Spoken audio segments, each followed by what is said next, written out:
ఆవిడ చంద్రరేఖని ధరిస్తుంది. కామాక్షి పరదేవత అంటే ఎవరో చెక్కిన విగ్రహం అనుకునేరేమో, అదొక పరమాద్భుతం. ఎక్కడైనా దేవాలయంలో విగ్రహం చేస్తే కింద నుంచి రంధ్రం పెట్టి గురుజులోకి దింపుతారు, విగ్రహం కదలదిహ. ఒక్క కంచిలో ఉన్నటువంటి కామాక్షి పరదేవత విగ్రహం మాత్రం దేనికి అంటుకుని నిలబడదు. దానికి కింద దేని ఆధారపీఠం లేదు.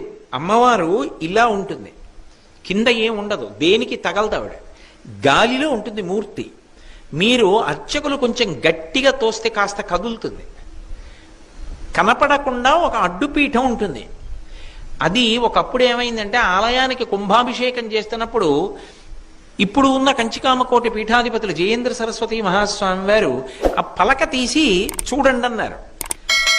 ఏమి లేదు, అమ్మవారు ఆధారం లేకుండా ఉంది, ఇలా గాలిలో తేలుతోంది విగ్రహం. ఆయన చూసి ఆశ్చర్యపోయి